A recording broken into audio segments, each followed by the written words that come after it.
우리는 아름다운 행성인 지구에 살아가고 있습니다.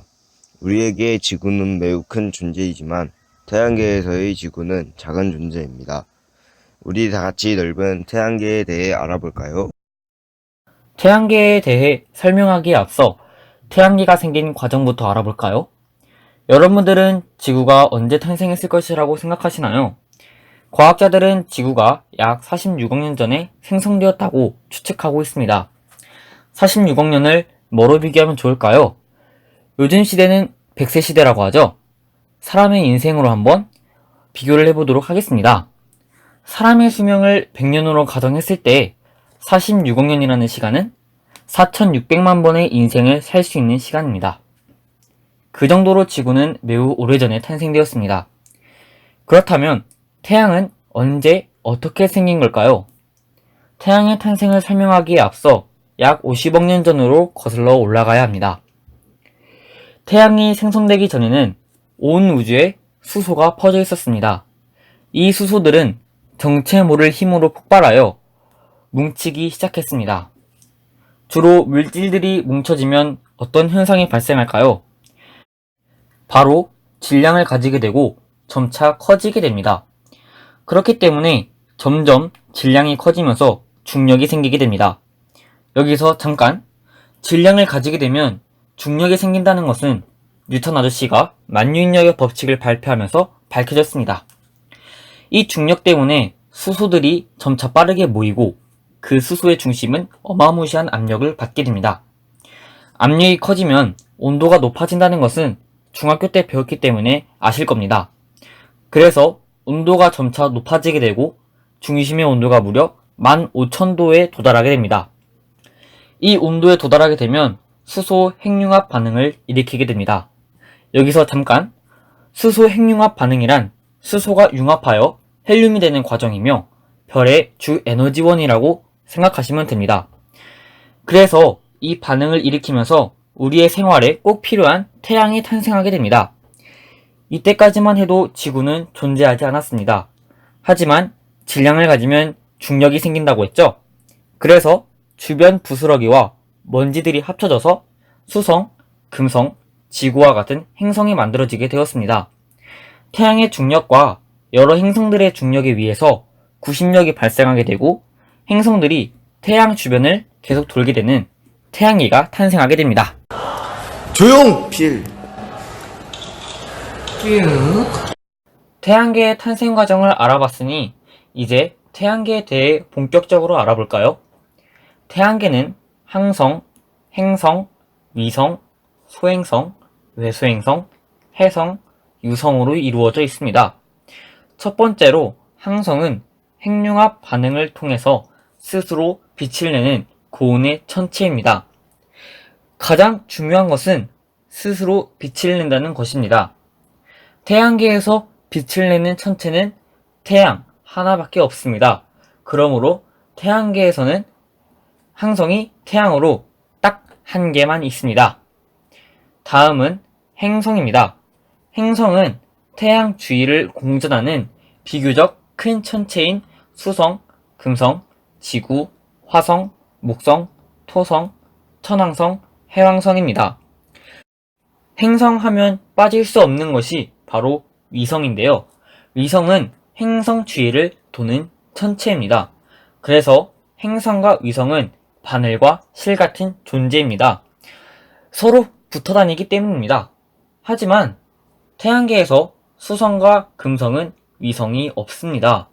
수성과 금성은 태양에 너무 가까워서 위성이 존재할 수 없는 온도이기에 없는 것이라고 많은 과학자들이 추측하고 있습니다. 다 위성이 있어야 외우기 쉬울 텐데 특정 행성만 위성이 없어서 외우기 어려울 것 같은 분들을 위해 팁 하나 드리겠습니다. 수성, 금성과 같이 있어야 할 위성, 즉 실이 태양에 의해 타버려서 없어졌다고 외우면 쉬울 것 같습니다. 다음은 소행성입니다. 소행성이란 주로 화성과 목성의 공전궤도 사이에서 태양의 주위를 공전하고 있는 작은 천체들입니다. 소행성은 단단한 암석 덩어리로 크기가 매우 다양하며 모양이 불규칙적입니다.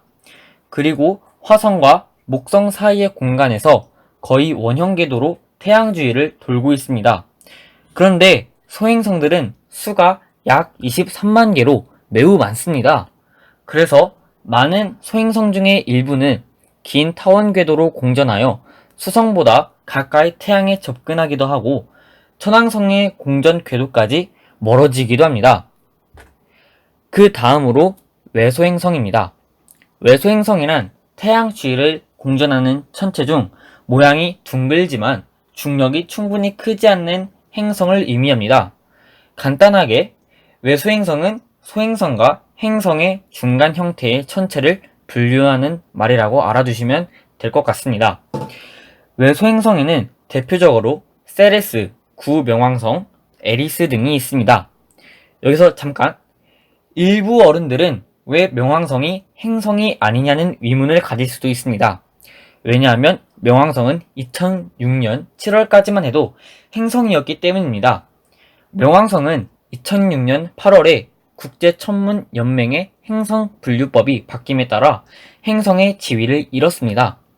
명왕성이 행성에서 제외된 이유는 세 가지가 있습니다. 첫째, 명왕성 궤도 가까이에 있는 카이퍼띠라고 불리는 얼음덩어리와 미행성체들의 집합체를 끌어들일 만큼 충분한 중력을 가지고 있지 않고, 둘째, 명왕성의 반경은 달이 1738km보다도 작은 1151km로 크기가 작고, 셋째, 질량도 매우 작으며 공전 궤도가 다른 행성과 큰 차이를 보이기 때문에 명왕성은 행성에서 제외되었습니다. 하지만 명왕성도 위성은 가지고 있습니다.